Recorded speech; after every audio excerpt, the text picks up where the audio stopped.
Cody, you really had to dig deep, didn't you, first of all, Verge, for that win over Brighton? I think over the last couple of years we've never had an easy game against them. The manager made aware that we only won 2 out of the last 9 or something, so it's always tough against them, and you could see it in the first half. I think we didn't press well, we were sloppy in possession. I think obviously a well-deserved 1-0 down at half-time, and obviously we completely different energy after the break, and got what we deserved, I think. Cody, was that the half-time message as you came out for the second half to sort of ramp it up a bit, get more energy? Yeah, I think we needed to put in more energy, to be not so sloppy on the ball as well, press good, and I think second half was way better. And then we were dangerous, we created good chances, and then the goals came. The goals came, you scoring the equaliser, Mo Salah obviously scoring his goal just a couple of minutes later. I said to the manager before the game about Cody's time, obviously scoring twice against Brighton in midweek, 3 goals in the space of a week for you. Yeah, it's a nice feeling, but I think today the most important one was that we won. What Verge already said, it was a difficult game, a very good opponent, and 3 points are the most important, and so very happy that we got them. Well, not many saw that coming, that performance in the second half, after what we saw in the first 45, Ian. Yeah, like they both said there, they were quite sloppy in the first half. You know that when Liverpool come in the second half, once the crowd get involved, you know, they're going to put you under a lot of pressure. I thought Brighton were brilliant to the end, kept going. They felt like they had an opportunity and they went for it against Liverpool. And obviously, in the end, Liverpool, with the quality they've got, finished them off. But it was a really good performance from Brighton. But Liverpool showing exactly what you need to do. Absolutely. And it's no exaggeration to say that Brighton could have been 3-0 up at half-time, but it was only 1-0 after 45 minutes. Ferdy Kadioglu at the far post. Yeah, it was not more than they deserved. In fact, they should have been 2 or 3 up, as you said. But this was a really good finish. He really sticks it away well with the right foot, running away from it, across the ball, and manages to get the pace and the accuracy.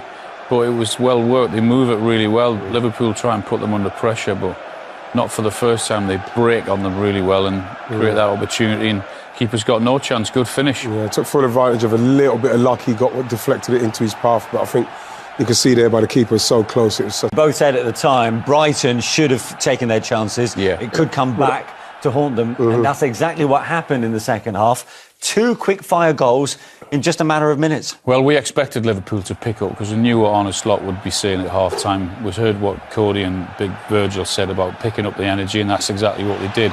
I mean, that's a cross. He's hoping to put it into a dangerous position in the hope someone gets on the end of it, and if they don't, then it might just creep in, and that's exactly what it did. Nunes goes for it, sort of ducks out the way of it. Defender doesn't know whether to get there or not. Keeper's panicking as well.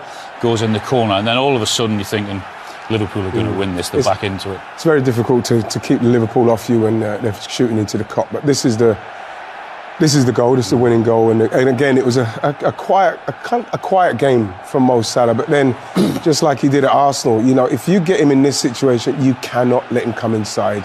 It's very easy to say that, but it's very difficult to stop. You know. There's not many people, if any, better in that position there where he wants to get it onto his left foot. It's all right saying you can't let him. Yep, you shouldn't. But it's another thing actually stopping him. And once he's in that position, you know you're in desperate trouble because he can do that. Yeah. And we've seen him, how many times over the years have we seen him do that? Yeah. It's unbelievable at it. It's one thing knowing he's going to do it. It's a second just trying to stop him. It's hard. When he's running at you at that pace, that it's really difficult to stop him coming inside. And it's another milestone moment, really, for their magical Egyptian, or King of Egypt, as he's been nicknamed by Liverpool fans. He's gone above Robbie Fowler on the all-time goal scorers list in the Premier League on 164. You still got him at arm's length. He's a world-class player. I mean, can you imagine scoring that many goals? 164. Said with real humility. But I tell you what a few years he's had since his move to Liverpool. Honestly, he's a great player. He's been a great of the Premier League. Whatever happens to him at the end of the season with his contract or not, he's an incredible player and a world-class goal scorer. Love watching him. Do you enjoy watching him as well, Ian? Yeah, I do, because, again, you know, you're watching him and you're watching that game and you're thinking, Mo Salah's not said too much and he's not had too much to say in this game. But, you know, when the game comes down to it, on the line, you know, he's probably going to show his face, and that's what he did. Liverpool, myself and Kenny certainly believe that it could be a deciding day. I'd hand them the title at this stage. They're top of the league in early November, and I think you both agree they deserved it, Damien, and stepped it up big time.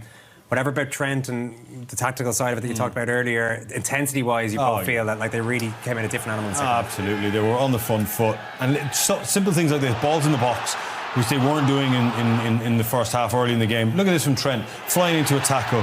All of a sudden he has a little bit, well, listen, I'm not an advocate for this, it's a little bit of, it's unnecessary, but I'll tell you what, it just gets and it gets a crowd going as well. Those tannoy announcements in the first half that we could clearly hear because it was just so quiet. Little bits like that. It's a forward ball, it's a nothing ball, but Núñez gets a little flick on it. All of a sudden Salah's in one-on-one, crowd are involved now. Brilliant from Tsimikas. Probably a foul, but it doesn't matter. Pushes over for a second. Now look at the crowd. All of a sudden there's a bit of energy coming into the stadium. Look at this from Gravenberch. Wins it back high up the pitch. This is all the stuff we didn't see in the first half. This is what you want. Brilliant from Szoboszlai. Look, ratting, hunting, all of a sudden a loose pass, flies into a tackle, wins a ball. Brilliant. What's interesting, you had a phrase there that the crowd got involved, and there were murmurings that Anfield's been quiet enough, it's a more controlled style of football. It feels to me like when they're backed into a corner, they actually end up playing a bit more like Klopp had them playing, and the crowd get more involved and they're actually getting some results. Yeah, look, they're getting results through the control as well. We ran the clip in half time with the opening 3 minutes of the game where it was Konate, Van Dijk, Keller, Konate. I mean, it's hard to get into it. As a fan, you've shown up for a big day at Anfield, and all of a sudden the goalkeeper and the centre back have had 20 passes between them, and haven't got out of their own 18-yard box. Listen, there's a time and a place for it, but Liverpool at home, with that crowd behind them, a wave just comes over you. It's difficult. But they have to mix it up. It suits them. You talk about Núñez first half being a handful running the channels. Well, make use of those attributes. Hit him back to front, hit the chance, let him run in there. Winning second balls, just a whole footballer from one header, suddenly Salah's in on goal. So just mixing up the game a little bit more. They have the players to play that system for me. We spoke about the importance of the front 3, 4, 5. Got to get the ball up to them quicker, get them involved in the game. And like Damien says, you can see the impact it had on the crowd. They know Liverpool's strengths. They need to get the ball back to front earlier and get those players involved quicker. Arne Slot was being asked about Cody time before the match, and he got Cody time. Gakpo got this goal. Not the greatest goal he's ever scored, but... No, but it's just the indication of the qualities which he has operating off the left-hand side. He can go both ways. This is really good quality delivery, flat ball into the 6-yard box. You question the Brighton kind of defensive line, but didn't see enough of this. Him in these positions, him and Salah in the first half. It's kind of rudimentary stuff, getting Tsimikas involved on the outside, maybe occupying players and then driving inside, and he really fancies himself. Had another chance after this, whipped it past the post, but these are the qualities that he has. He just couldn't get him into the game often enough. The glances in the first off half. Van Hecke there, but I don't think they'll be taking that away from Gakpo. Well, that's good. Gakpo's goal, we've seen it all the time. It's a beautiful, it's on the way towards beautiful little bit floated ball in. Take until this beats everybody, and all of a sudden it creeps in the far post. Does he get a starting place now on Tuesday as well? Who? Gakpo, did he do enough there? Because he did brilliantly. I don't know, because Luis Diaz came off the bench and had a real impact as well. I mean, you might might move Gakpo inside. I thought Núñez was good today. He leads the line. He's a focal point. But it's a good problem to have. If it is Diaz and Gakpo goes back to the bench, it's not the end of the world. But he had an impact today, and the manager will be happy. I think Szoboszlai's getting away with more than that number 10 position. He's not good enough for me. He's an absolute wink link from an attacking point of view. Spoke about him. He's in the team for me as a defender. When they lose the ball, he's very smart. Cuts the pass and lanes. There, we saw in the middle of that package. Yeah, cracking tackle. Yeah, that was a nice. I'm talking about in possession of the ball in terms of his quality on the ball, arriving into the box. I haven't seen enough of that. I'd rather see Gakpo off the left and Diaz in behind his central striker, whoever that is, whether that's Núñez. Get those 4 attacking players onto the pitch rather than 3 and Szoboszlai parked in behind. Well, we know the main man in terms of their attacking play over so many years now for Liverpool. It's Mo Salah. He's got a ridiculous record against Brighton. He's just doing so well in the Premier League, and he finished this one with aplomb, Damien. Yeah, super move from Liverpool, breaking away. Curtis Jones plays a lovely ball. Field for Estepunian here. Everyone will scream and get him on his right foot. Easier said than done, but as soon as he cuts inside, that goal opens up, and that is a familiar sight. But you look at it, just go from one 18-yard box to the other. That intensity, the drive, all of a sudden, people running with the ball, running past people, 1-2s. Now all of a sudden, Brighton are backpedaling. There's 4 or 5 Brighton players out the bench. Estepunian is doing his best. Well, I won't say he's doing his best, but I mean, maybe he could do a little bit more. But you're hoping for a little bit of help from a midfield player or a centre back, because you know he's going to come inside. But listen, take nothing away. What a finish from Salah. And this studio erupted when that happened. Many of those goals he scored during the course of his career, frightening. Van Hecke, you see the blonde left-sided centre-half there. He has to recognise Estupion's in trouble there. He's got to get over quicker there when he drifts on the inside, try and get a block. But again, we never saw that first half. Those Brighton defenders so comfortable, so much of the ball playing in the Liverpool half. But when they were squeezed second half, which Liverpool did, we saw those little kind of deficiencies in their defensive side. He's played 15 times in the Premier League against Brighton, scored 10 goals and had 6 assists. Only against Manchester United has he produced even more. So he obviously, if a team is a little bit open against Mo Salah, they're going to get taken apart. He's first name on the team sheet for me. Like his goal scoring record, his contributions. Okay, sometimes he gives the ball away, sometimes he's quiet games, but his goal record is incredible. So it's Salah from the side, and then you find either Diaz or Gakpo from the other side, Jota or Nunes down the middle. But he's one guy that I think plenty of options anyway. That's a big conversation. I don't think we have time for that. I don't think he's at the level that he was at 3 or 4 years ago. But if you get him in the right areas of the pitch and those like little pockets with the ball at his feet, he's still absolutely ruthless. He scored 7 goals. Thursday night. We might not have time for this, but I mean, I'll push back stronger on. I guess he's absolutely top of his game. First name on the team sheet. Listen, I take your viewpoint, but like for me, he's still top dog at Liverpool. Hasn't got that turn of speed that he had in 1v. He's not beating players in 1v1 situation. Now you carry him a little bit out of the ball, but you always have in terms of the defensive work. But like I said, still get him in the right areas of the pitch with the ball at his feet, players around him. He's ruthless. He's been directly involved in 65% of their Premier League goals this season before today. He was only involved in 50% of them today, I suppose. So maybe his level dropped. A couple of pens in there. What about at the other end of the pitch? I was a bit worried about Konate for Liverpool going off at half time. You guys thought Gomez would do all right.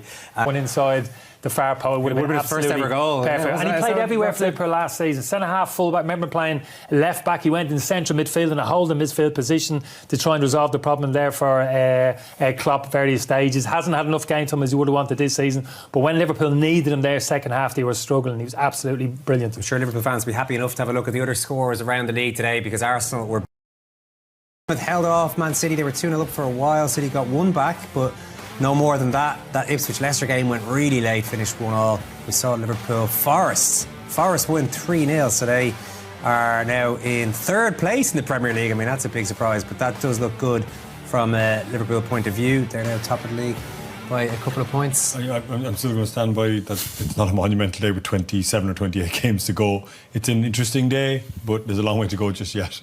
We'll have a look at the table just to shut Damien up for a second here. And there we go. Oh, look at that. 2 points clear. Looks good. Looks good for Liverpool. But considering it is so early on in the slot reign, there's been no problem. Today they didn't play well in the first half, turned it around. And they only dropped 4 points so far. I tell you what, it's going to look a lot better. Manchester City a 10-point deduction maybe at some stage during. That's the kind of elephant in the room, isn't it? In terms of Manchester City and potential point deductions there. Stay in their coattails, but the signs are good. I think they're in a better investing heavily in the summer. For me, they're in a better place now than they were under Klopp last year. I think he's getting more out of this group, Arne Slot, than Klopp was last season. I really do think he is. Yeah, I wouldn't disagree with that. Listen, Klopp has been superb for Liverpool, but I think he's different voice has just re-engaged a lot of the players, and they look like they're firing. A little bit better than what they were last year. They look a little bit more fluid. They also look like there's more in the tank. There's more to come when they really hit their stride. How are they set for Tuesday night? I can't ask Damien that contractually because he'll be on another TV station on Tuesday. So how are they set for the Leverkusen game? I can't wait for it. And these are dangerous opposition in terms of some Boniface to start the season. Great for them. Veer's such a kind of talented operator. The wing backs, Grimaldo, Frimpong, really, really dangerous outfit. Can't get away with that first half performance today against Brighton, against this Leverkusen.